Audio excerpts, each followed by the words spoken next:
Hey folks, Kozzi here, drafting with this Stonescar aggro deck that has surpassed all of my expectations. We've had cards that I thought were bad picks do work, we've had cards that were contextual, find the right context, and we've had a little bit of luck to boot. And so yeah, this deck has been performing surprisingly well. This was the card I was referring to when I thought it wasn't necessarily the right pick, but it's been doing reasonably. We have power and creatures, we have a 2-drop play. I'd rather be playing this on 2 on the play. So if we draw a file sigil I consider, but I guess it's still a 3, and then we have a 4 and a 5 if we draw. Even though they're not necessarily the cards I find most exciting in this deck, they're still quite adequate. And so we're going to rock and roll with it. Opponents probably on Combre or Elysian. Looks like Elysian from playing the Primal Sigil as well as seeing the Echo card there. So that might mean we get a little bit of time to get value out of these cards.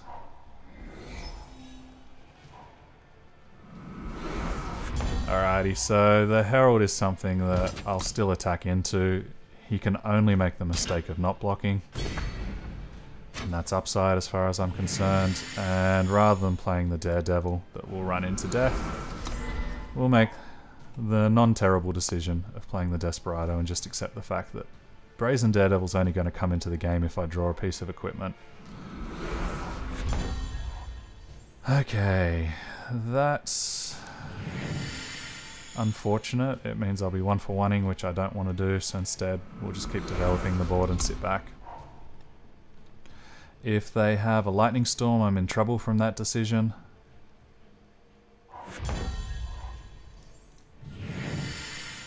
I am now happy to attack in with the Stonescar Magus. If they double block, I'll do 2 damage to one, and I think give O2 maybe even to the other to turn it into a non-blocker.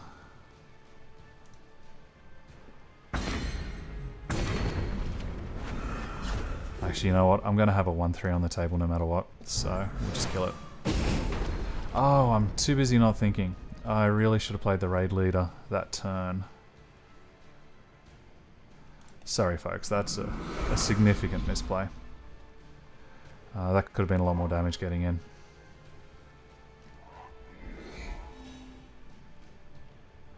My opponent's drawn out of their screwed position, so I really should have been putting a lot more pressure on right now.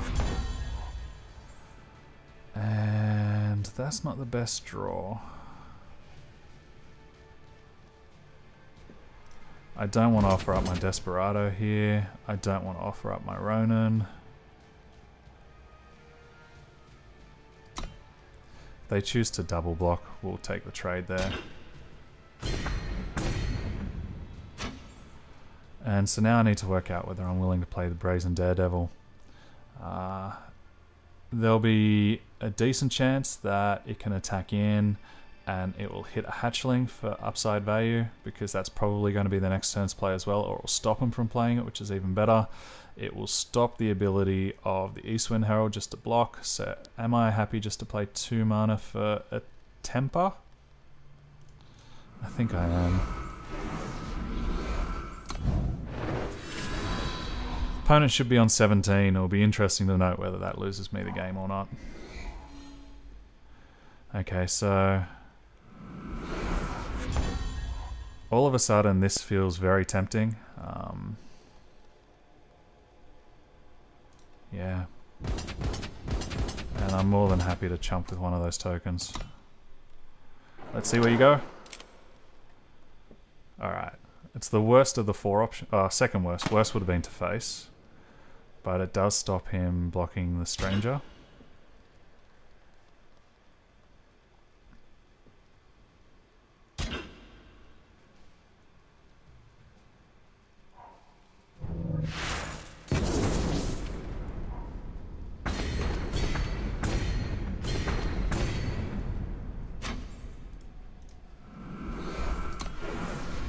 So what I would like to see right now is one of my big weapons. What I'd like to see is a Stonescar stash, is a torch. Fair number of live draws for me. My opponent's now drawing out of their screwed situation, so it might be that I've lost my impetus here.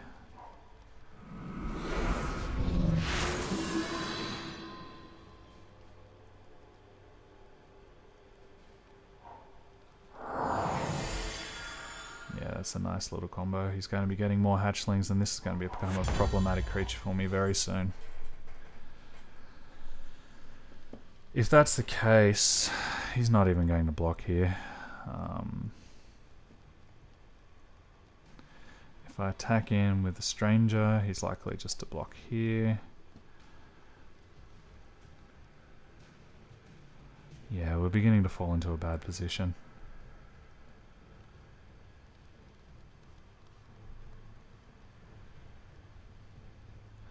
I think I do want to trade off resources. I need to clear up the board to get any value out of these guys.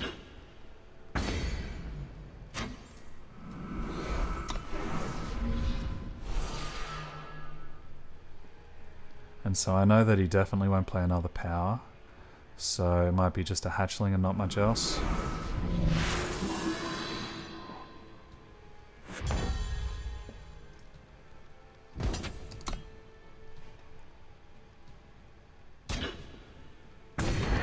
That's a trade I'm not profoundly unhappy with, but I do need to find a way of dealing with this cloud snake soon. So imagine he's just going to play both of his hatchlings. I wonder when he's going to decide to attack him with his 5/5.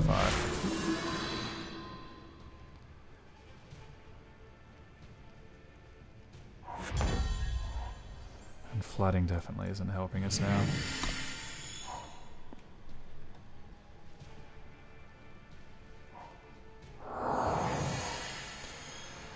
Okay, this is just about the nail in our coffin. Card draw when we're stalled and flooded. It's basically him getting ever more opportunities to get us in trouble. The Echo cards have already represented a lot of value for him.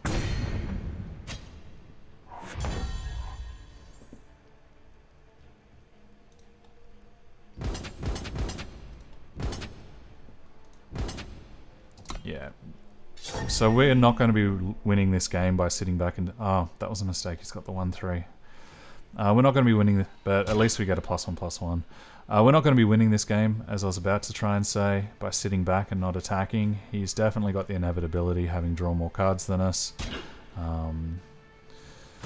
And so we just need to start to get some damage in and hope to find some extensions. It's unfortunate that he got a chance to silence that before I drew my stash, as it's now just going to come back as a generic 3/2. Wow. You have a whole army of hatchlings.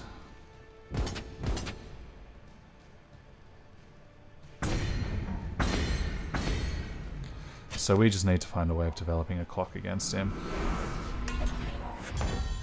And none of this is looking hopeful.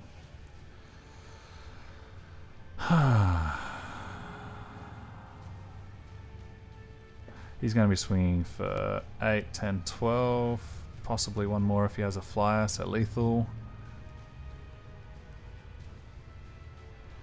I think my best chance of changing that is by putting him onto blocking something.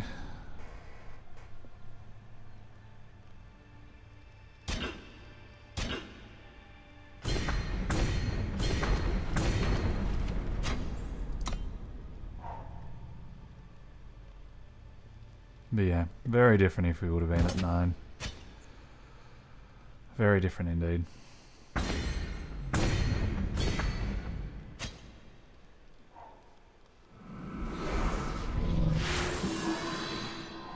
And we are well and truly dead. So, we flooded out hard. I played poorly. And his deck was also really well designed to take on ours. If I would have drawn even just that quick draw equipment, then all of a sudden the brazen guy would have been amazing. But yeah, sigils aren't super useful in that scenario. And it was kind of sweet seeing him just get so much value out of that army of hatchlings.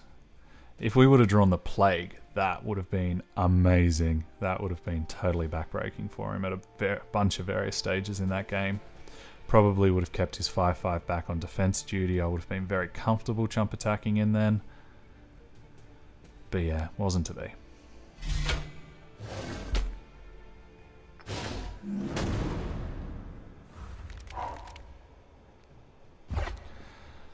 A little nervous, missing my third power, but we can do a lot until we draw it, so I think this is a hand we keep.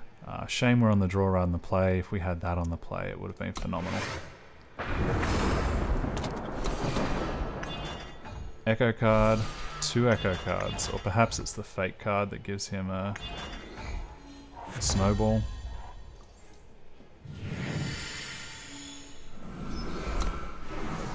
Let's just hope that his hand is a little bit slow so I can get some value in out of this Ronin. Okay, so this is when I need to ask myself the question of how much do I want to get my Warcry in? Am I willing to use my torch here?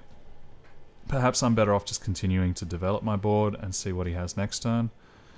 And see then if he plays something like the Hatchling, which is likely enough because I saw the Echo. Then this will be able to trade in, or if he has the weapon, then I'm in real trouble because I won't be able to kill it with my torch anymore. Both are as equally likely as each other. If he gets the weapon, then my whole hand's invalidated.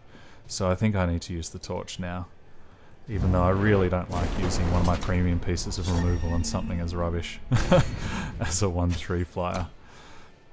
Ever more so when this is now going to be putting me off curve each turn.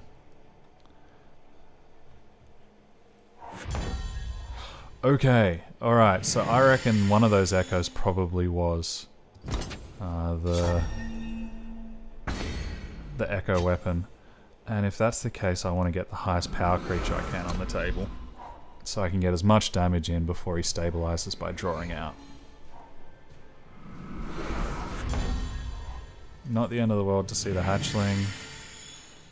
Happy to attack in. He either gives me an extra Warcry, takes an extra damage.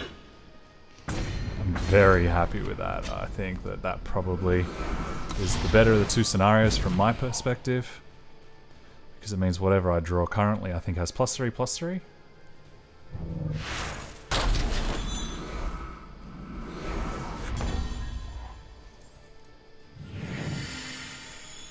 Now I don't believe I have any other ways of getting this guy back. I don't have a silence effect, I don't have a bounce effect, so he's effectively dead to me now, so I could get value out of my burnout. Again, it's one of my better spells against the Eastwind Herald. We know that one of his 2 echo cards is the Hatchling, but again, if it's the weapon, I'm in trouble. So as unorthodox as it is, I think contextually this is the right play for me right now. Although by the same token, I had enough damage to deal with it if you put the weapon on. Okay, yeah, I made a mistake there. I was thinking about it too much like being a torch. Ooh, that is a gorgeous draw for me.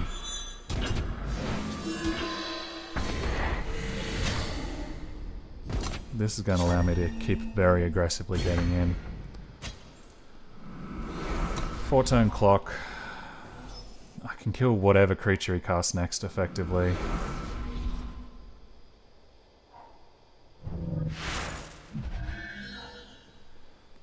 That's unfortunate for him.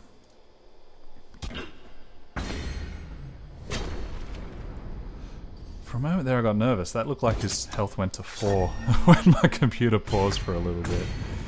And so now we have the reach that we need, because he's on a virtual 5 and I have a lot more damage than that on the table. This game got decided by him getting screwed. I don't think my deck was strong enough to beat him. So I was very fortunate to get away with this result.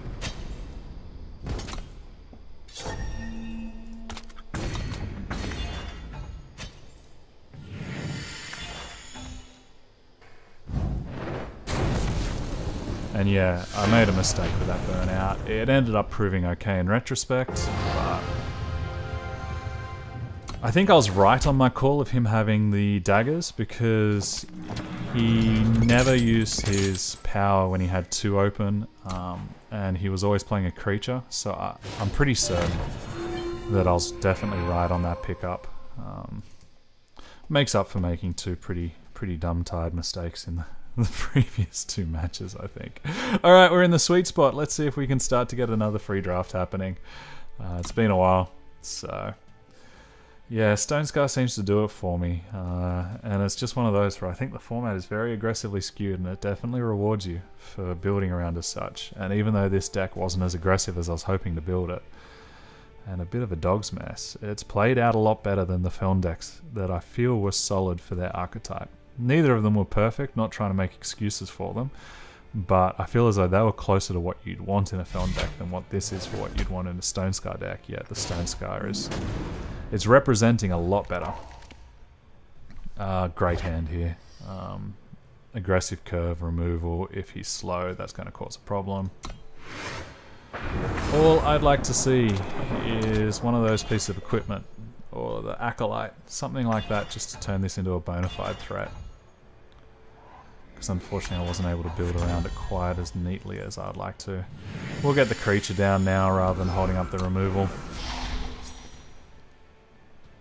It's worth noting that he's playing Shadow, which is the faction that has all of the great removal.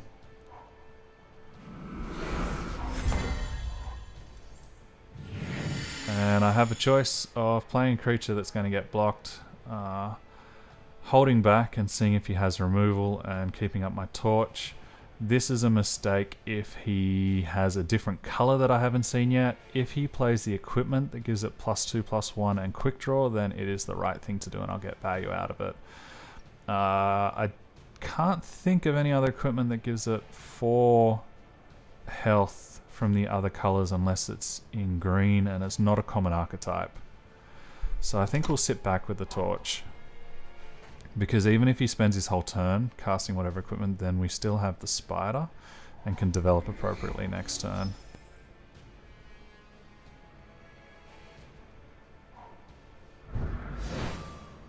Alright, so this looks like it's a Feln Infiltrate deck, something like that. So next turn it could get a problem, because that's when he can get the +2/+2 and unblockable. And that's when the torch will no longer work, so if he doesn't attack, we're killing it now.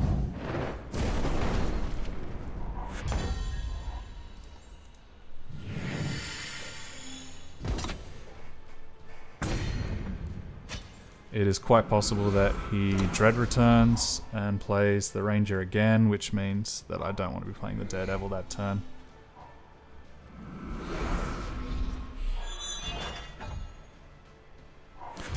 I don't know, I'm not a massive fan of this card. A lot of people seem to play it, perhaps it's me that's wrong. I need to work out whether the spider is worth the trade-off on the vulture.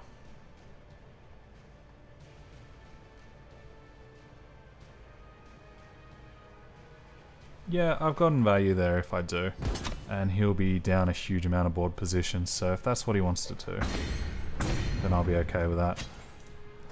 And I think I want to cast the Stonescar Magus. This opens up a sweet combo for me, where because this is a fast spell, I can hold it up. I can use the Stonescar Magus to burn out whatever it is I want to burn out, and then his ability of the -2/2 will be helpful.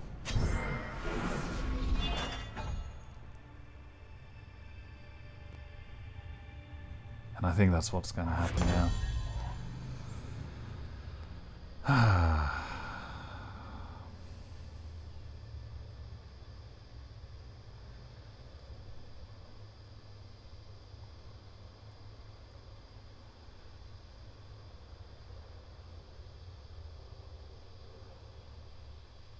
Either way, these are 2-for-1s here.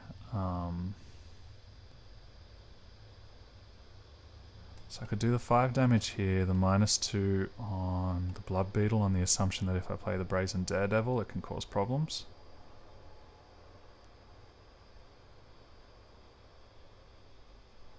Or I can just cast my assembly line and sit and wait for a bit, and I only really get punished if he has Plague.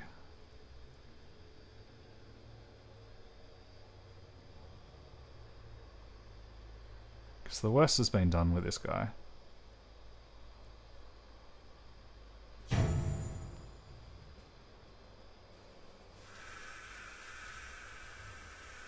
I think we can afford to wait one turn. The worst that's going to happen is he's going to attack him with a 3/1. And I think the biggest upside for me is actually from the Daredevil. Because if he doesn't have something useful to play next turn, I can kill both of these, leave it with the X1. This then attacks him, which will either trade off or it will kill it, and I'll get that value. So we just got to hope he's got nothing to do. Alright, instead he's going to give me a better target. And so now we're going to get much more value. So I think I want to do this first, even though I lose the element of surprise. And then just attack in with the Reckless Lady. I don't really want to be trading off my Sharpshooter. But yeah, I want to increase her chances of hitting the premium target.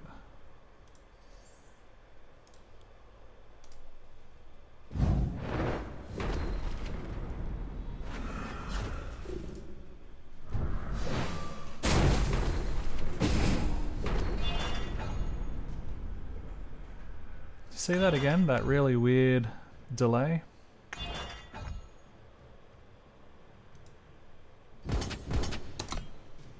One out of 3 chance. Not gonna happen.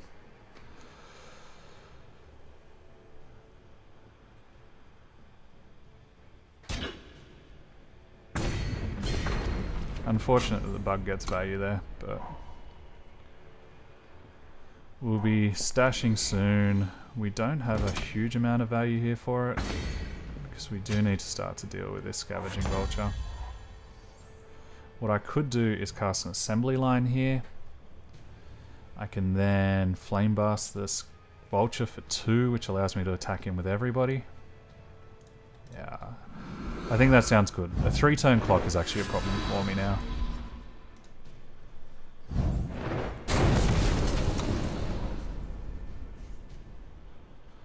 And then we'll have a chance to start to get our resources back, and the card draw should hopefully see us home now.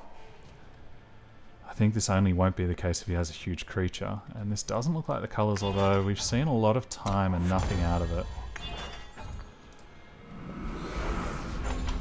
Oh, endurance means I can't exhaust it. If I chump attack, he'll block 1, taking 4, 6. Yeah, I'm happy to lose a drone for that.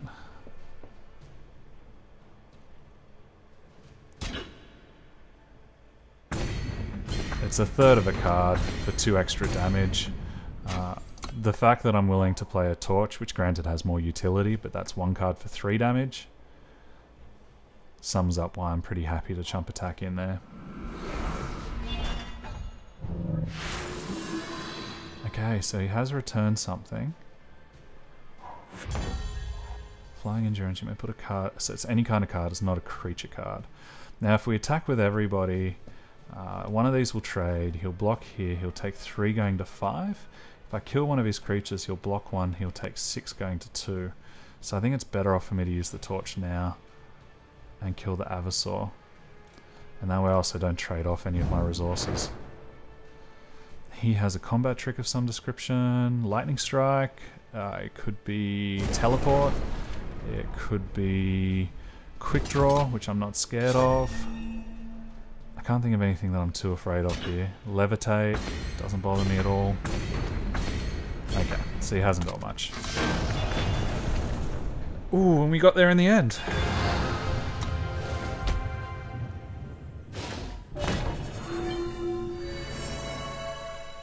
Okay folks, so 5th win puts us in the platinum. Stonescar deck is definitely performing for us.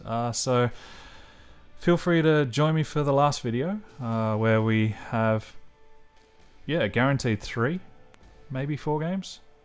No, 3. So we have 3 more games to finish out and see just how well this deck does. I've got to admit, I'm really intrigued by it. I didn't think that this deck worked, but it's working. So I hope you've enjoyed it. I hope you forgive me for some of those pretty bad mistakes. I know that I'm going to forget about it the minute I start the next draft, but comments on YouTube can be a different deal. And regardless, I hope you've enjoyed this, most importantly of all. I'll see you in the last video. Have a good one.